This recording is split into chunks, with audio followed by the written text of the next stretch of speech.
Part 1.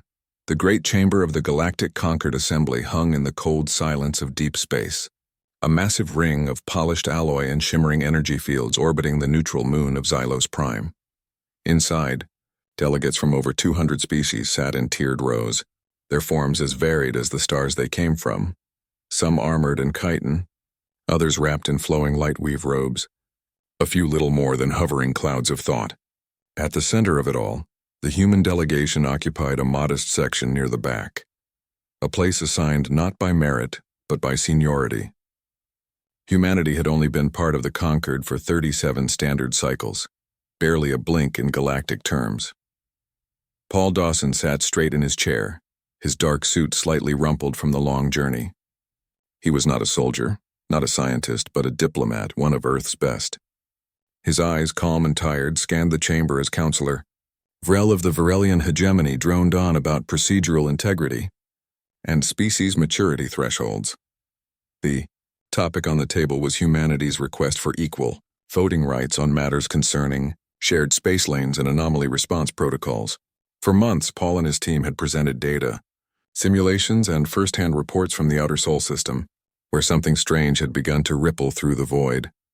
A distortion that bent light, scrambled signals, and erased matter if left unchecked. But the Council had done little more than file the reports under low priority, unverified. The Varelians called it human hysteria. The Cathari, tall and armored in obsidian plates, merely grunted and said their own sensors detected nothing unusual. The Zenthar delegation, known for their rigid logic, dismissed the anomaly as statistical noise amplified by primitive detection methods. Lisa Morgan, seated beside Paul, tapped a quiet note onto her datapad. Her fingers moved fast, but her expression stayed neutral. She had spent 3 sleepless nights refining the latest sensor logs from the Helios array. Proof that the anomaly was not only real, but growing. She'd sent the data to every major delegation 48 hours ago. So far, no replies, not even a courtesy acknowledgement. Paul glanced at her. She gave the tiniest shake of her head. He understood. They were wasting their time. The debate dragged on. A Varelian aide presented a motion to delay the human proposal another cycle, citing insufficient cultural alignment with conquered values. Laughter rippled through several delegations. Paul didn't flinch. He'd heard it all before, the jokes about human fragility, their short lifespans, their emotional decision-making. Once, a Cathari warlord had openly asked if humans even deserved seats at the table, since they couldn't survive vacuum without suits. But today was different. Today, Paul had reached his limit. He stood. The chamber didn't fall silent immediately. Most delegates were too busy whispering or adjusting their personal climate fields. But when Paul didn't speak, didn't raise his hand for permission, and simply began walking toward the exit with Lisa and the rest of his team behind him. Heads started to turn. Counselor Vrel paused mid-sentence. "Envoy Dawson?" "The floor has not been granted." Paul didn't look back. He kept walking, his steps steady on the smooth floor. Lisa followed without hesitation, then the others, Ben Carter, the comms officer, Rosa Kim, the science attaché, and Marcus Bell, the security lead. None of them said a word. They just left. A murmur rose in their wake. Some delegates looked confused, others annoyed. A few, like Elder Tavash of the Cathari, watched with narrowed eyes as if sensing something deeper than protest. Outside the chamber, the human shuttle waited in Base 7.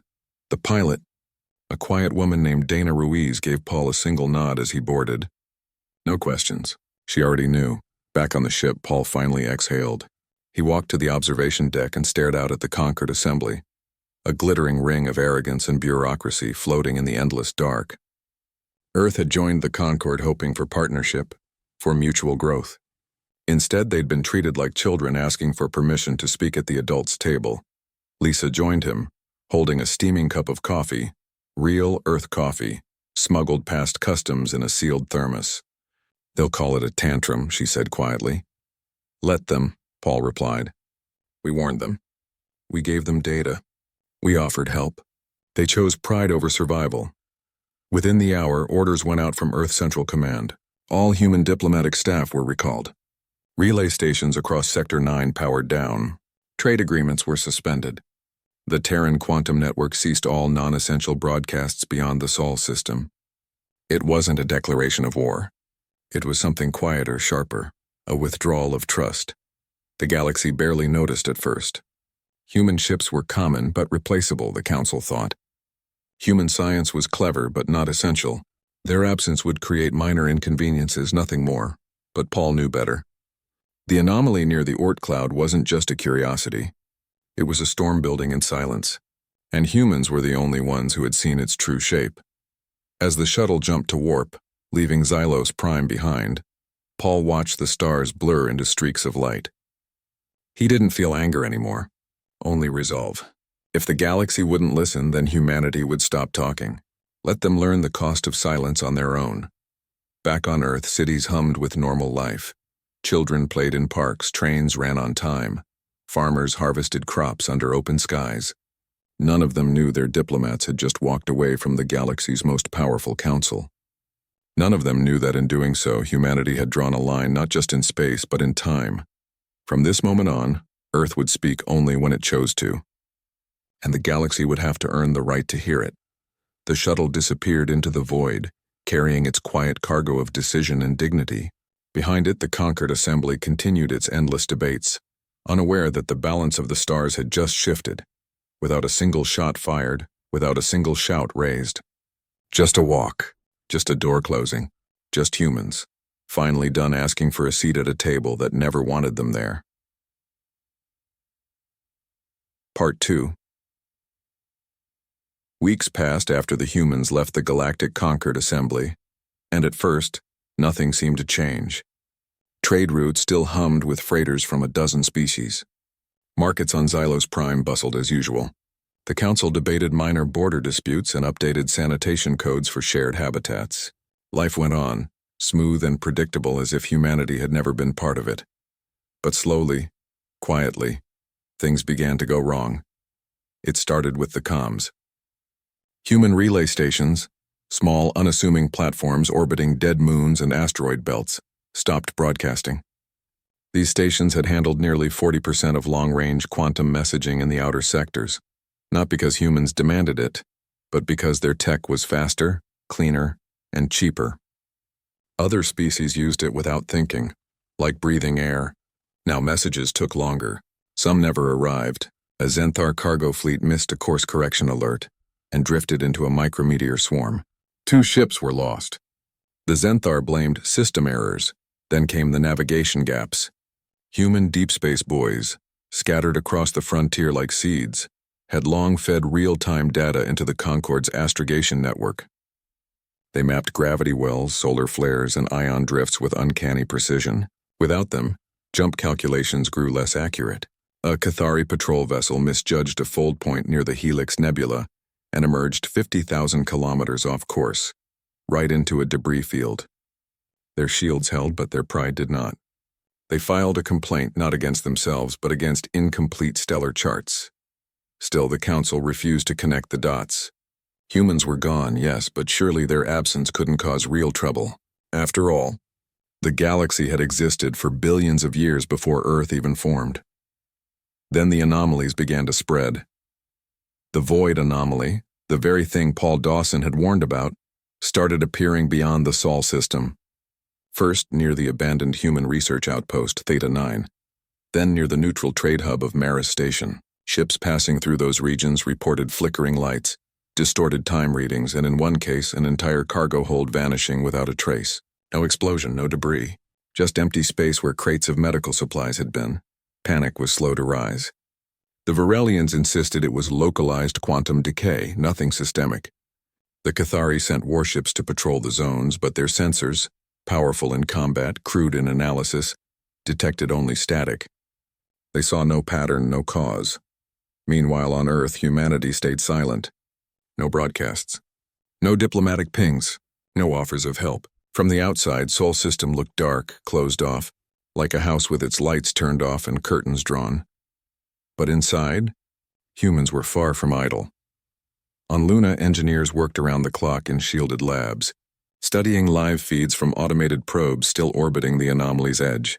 In orbit around Mars, new ships were being fitted with modified gravitic dampeners. devices that didn't fight the anomaly but moved with it, like a leaf riding a current. On Earth, Lisa Morgan led a team that had cracked part of the anomaly's frequency signature. It wasn't random. It pulsed like a heartbeat, and it was growing stronger. Back in the galaxy, the problems worsened. A Varelian luxury liner, the Celestial Dawn, vanished near Sector G1. 2, last transmission. Lights are bending. Stars look wrong. No distress call. No wreckage. Just silence. Families demanded answers. The Council formed a task force, but without human sensor logs or predictive models, they were blind. Trade slowed. Freight companies raised prices to cover risk premiums. Smaller colonies rationed power as supply ships delayed deliveries. Rumors spread. The void itself was turning against travelers.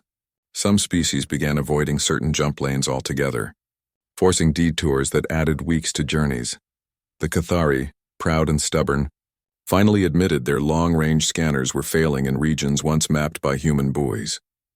Their admirals grumbled about over-reliance on primitive tech, but quietly, they started sending scouts to old human waypoints, hoping to recover data caches. Most were wiped clean. Humanity had scrubbed everything before leaving. Then came the worst blow. A joint Varelian Zenthar science vessel, the Unity probe, entered the outer edge of the original anomaly near Sol. They carried no human tech, no human advisors, just their own instruments and confidence. 3 hours after crossing the threshold, their signal cut out. A rescue team found the ship adrift, hull intact, life support running. But the crew was gone. Not dead, not injured, just absent. Their personal logs ended mid-sentence. One read, "The walls are breathing." That was when fear truly set in. Council sessions grew tense. Accusations flew. The Zenthar blamed Varelian haste. The Varelians accused the Cathari of hiding data. No one wanted to say the words everyone was thinking. We need the humans. But pride ran deep. To admit they'd been wrong, to admit that the emotional, short-lived humans had seen the danger first, was unthinkable. So they waited. They hoped the anomalies would fade. They hoped humanity would come crawling back. Eager to rejoin the fold, they were wrong. On Helios Prime, a remote human colony on the edge of known space, workers finished installing the last of the resonance shields. These weren't weapons. They were harmonizers, devices that matched the anomaly's frequency and canceled its effects like noise-canceling headphones for reality itself. The colony stood safe, quiet, self-sufficient. No one knew it existed except Earth. One night, a Zenthar scout ship, damaged and lost, strayed too close to Helios Prime's orbit. Its engines sputtered. Its crew prepared to abandon ship as the anomaly's edge crept toward them. Then, without warning, a soft blue field enveloped their vessel. The distortion receded. Their systems rebooted. A calm voice came over the comm, human, female, speaking perfect Zenthar standard. Your coordinates are unstable. Follow our beacon. You're safe now. The Zenthar pilot, Corvex, stared at his screens in disbelief. He'd been taught that humans were reckless, untrustworthy, barely civilized. But here they were, calm, prepared, saving lives without asking for anything in return. When he returned to Zenthar space, he filed a full report. Not just about the rescue, but about what he saw. Human engineers working with quiet focus, their colony humming with clean energy, their tech unlike anything in the Concord database. He wrote one line that would echo through the halls of power. They didn't run from the storm. They learned to sail in it. That report landed on Elder Tavash's desk. The old Cathari read it 3 times. Then he called for a private meeting with the Council's emergency committee. For the first time since the humans walked out, the galaxy began to wonder if silence wasn't peace, but warning. And if they didn't act soon, there might be no one left to hear humanity speak again. Part 3. Elder Tavash of the Cathari did not move quickly. His people valued patience, silence, and the weight of action over words. But when he finally rose from his meditation chamber on the war moon Carvel, his steps carried urgency. He had read Corvex's report not once, not twice, but until the words were etched into his mind. Humans had not hidden. They had adapted, and they had done so while the rest of the galaxy argued over protocol.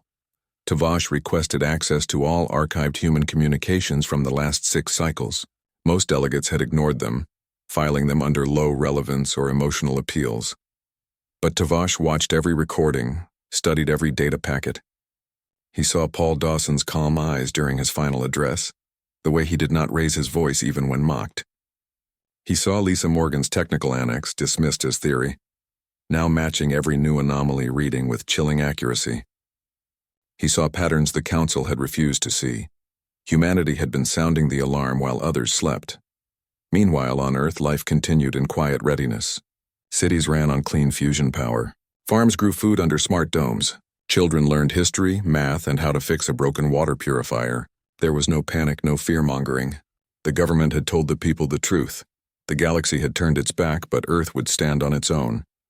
And if the storm came, they would face it together. Paul Dawson now worked from a modest office in Geneva, not as a diplomat, but as Director of Terran Strategic Affairs. His days were filled with briefings from Luna, Mars, and the outer colonies. Reports came in daily. Sensor readings, shield efficiency tests, anomaly drift models. Humanity was no longer asking for a seat at someone else's table. They were building their own. Lisa Morgan spent most of her time at the Helios Research Hub, a floating station orbiting the anomaly's edge. She wore a simple jumpsuit, her hair tied back, her eyes sharp behind protective lenses. She had discovered something new. The anomaly wasn't just destructive. It responded to certain frequencies. Like a wild animal, it could be calmed if you knew how to speak its language. Her team had built small emitters that sent out harmonic pulses, pushing the distortion back like ripples on a pond. It wasn't a cure, but it was a shield, and it worked. Back in the Concorde, change came slowly, then all at once. Councillor Vrel, once the loudest voice against human immaturity, found himself cornered after a trade summit collapsed due to a failed jump near the Cygnus Rift, a zone once monitored by human boys. A merchant from the Lyran Collective shouted at him in the hallway, "Your pride starved my children. Where are the humans?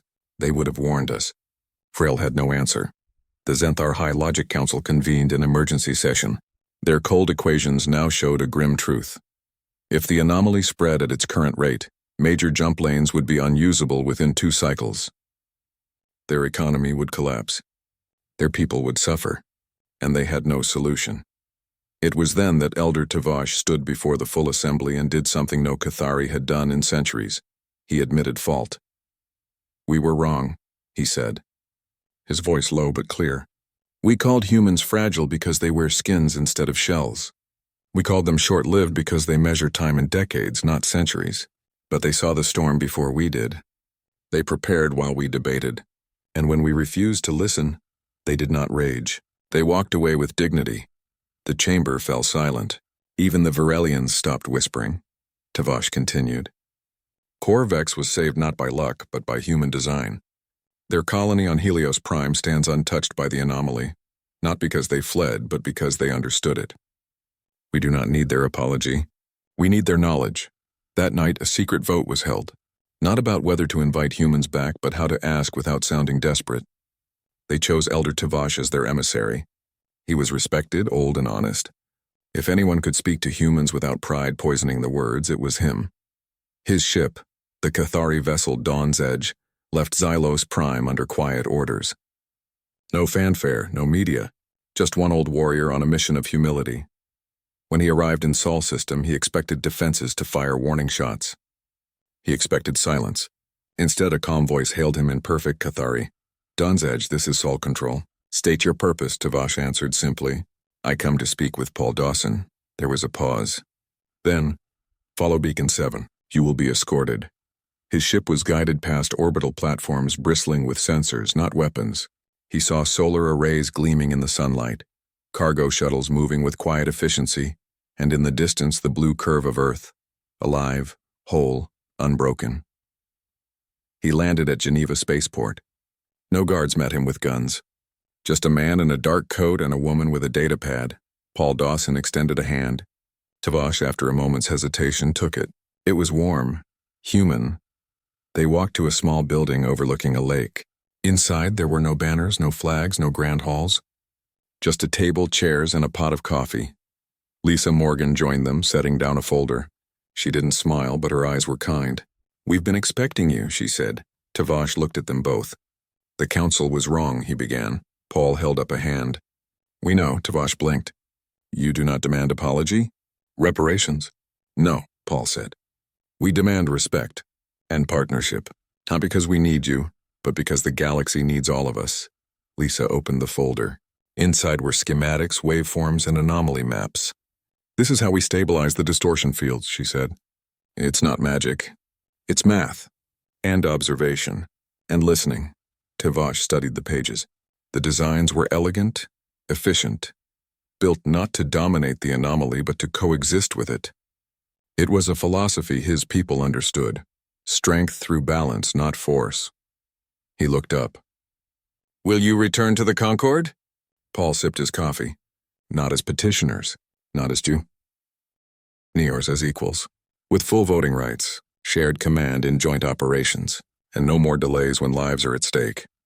Tavash nodded slowly. The council will agree. Good, Lisa said, because the anomaly is shifting again. It's heading toward the Lyra corridor. Millions live there. Tavash stood. Then I will tell them. Today. As he left, Paul watched him go. He felt no triumph, only relief. The galaxy hadn't changed because humans left. It changed because it finally saw what it had lost. And now, perhaps, it was ready to earn humanity's voice back, not as a gift, but as a choice. Part 4. Elder Tavash did not waste time. The moment his ship left Sol system, he opened a secure channel to the Galactic Concord Assembly. His voice, usually measured and slow, carried a new edge. Urgency, yes, but also clarity. He spoke not as a Cathari elder, but as a witness. He described what he had seen. Human scientists working without fanfare, their tech clean and precise, their resolve quiet, but unshakable. He shared the data Lisa Morgan had given him, real, tested, and already saving lives. And he made one thing clear. If the Council wanted humanity's help, they would have to meet their terms. No negotiations, no delays, just yes or no. The response was chaos. Councillor Vrel argued that granting humans equal status would upset the balance of power. A Zenther logician countered that refusing their aid would cause greater imbalance, economic collapse, mass displacement, possible extinction-level risk. The debate raged for hours, but this time something had shifted.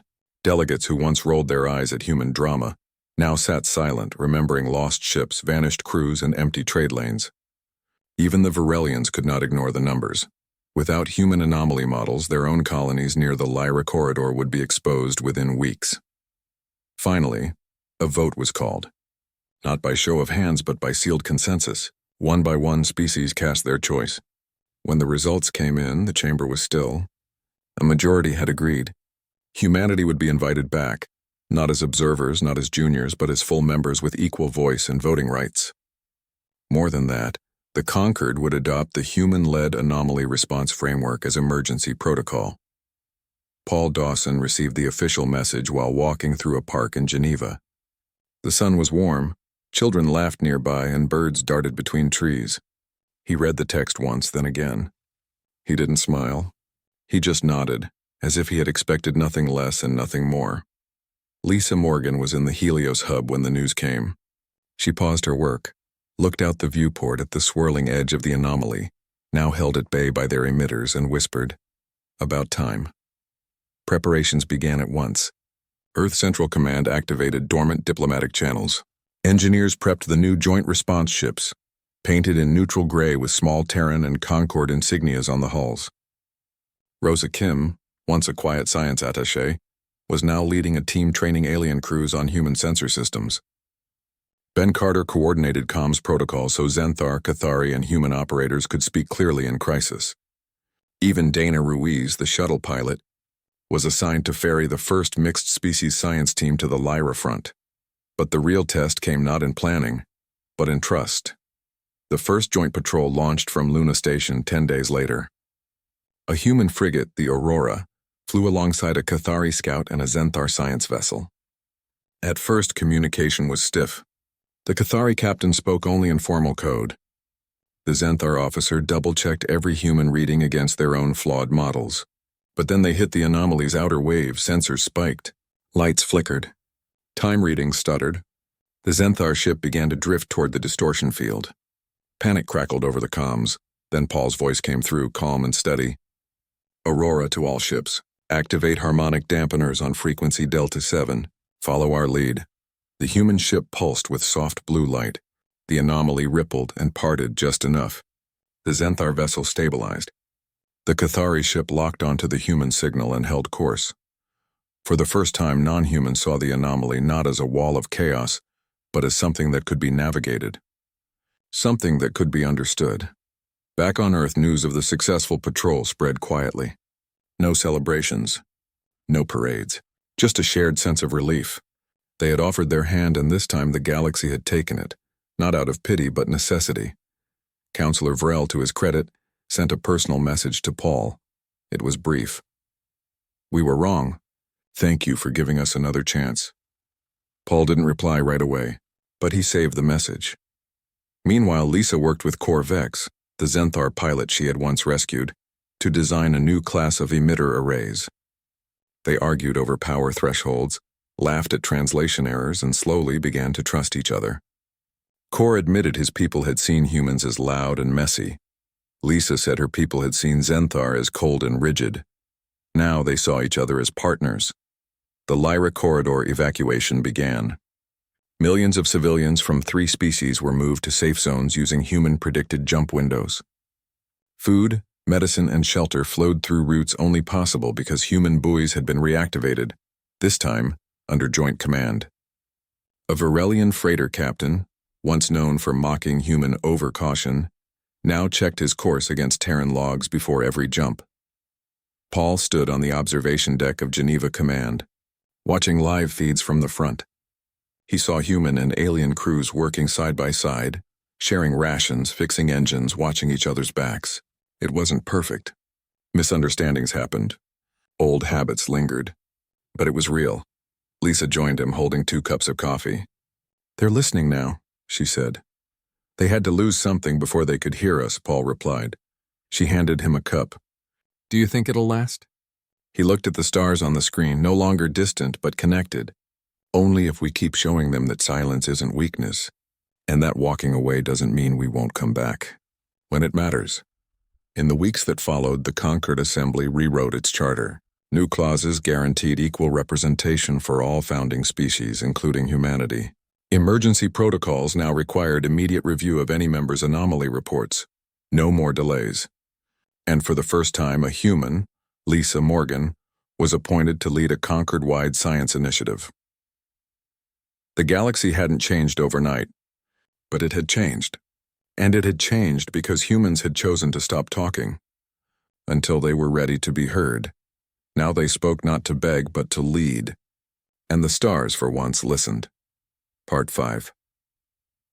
6 months after the humans returned to the Galactic Concord, the stars felt different, not quieter, but steadier. The revised Concord Charter hung in every delegation hall, its words simple but strong. Equal voice, shared risk, mutual respect. Humanity no longer sat at the back of the chamber. Paul Dawson now occupied a central seat, not because he demanded it, but because others made space.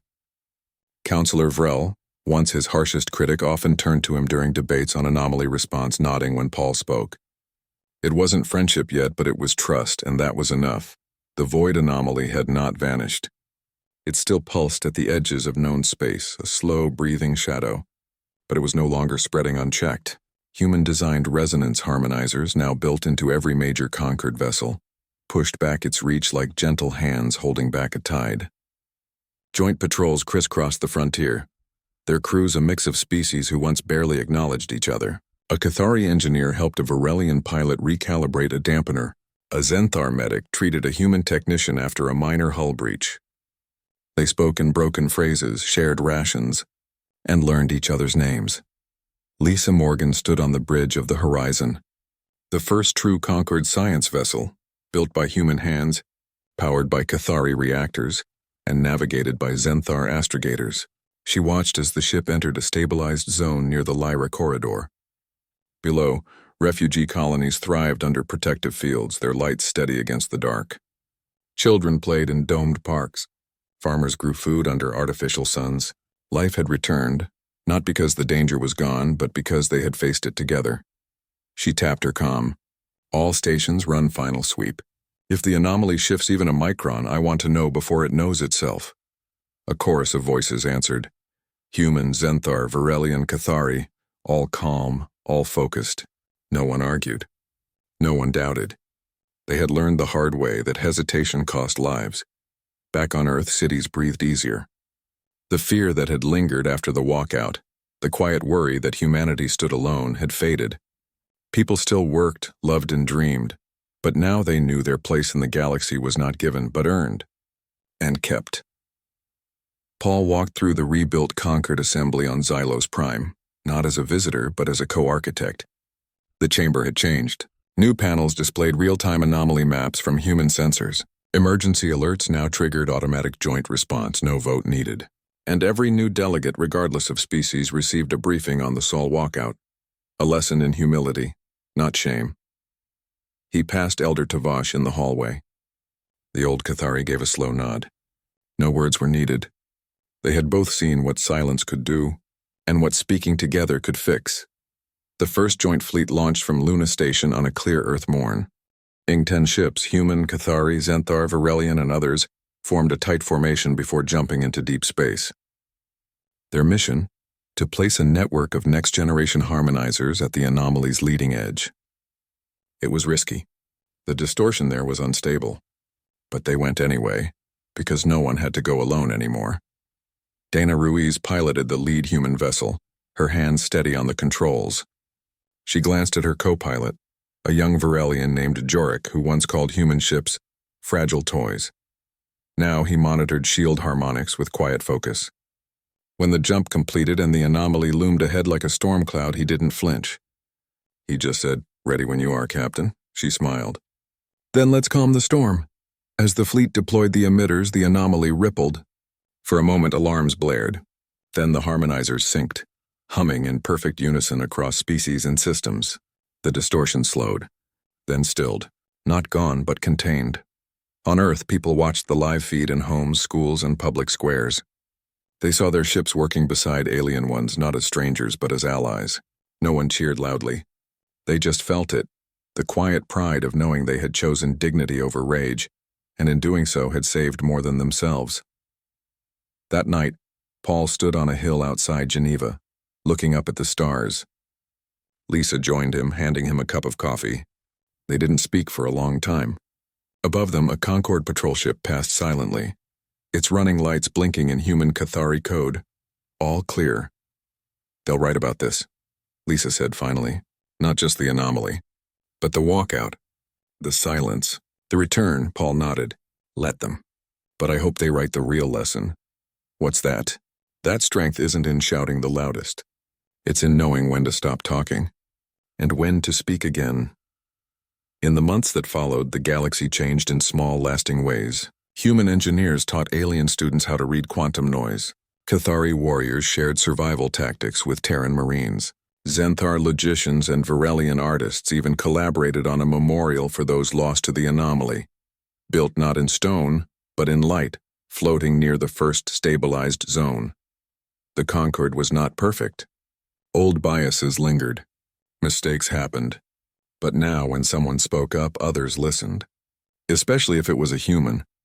Because the galaxy had learned the hardest truth. When humans quit talking, silence wasn't peace.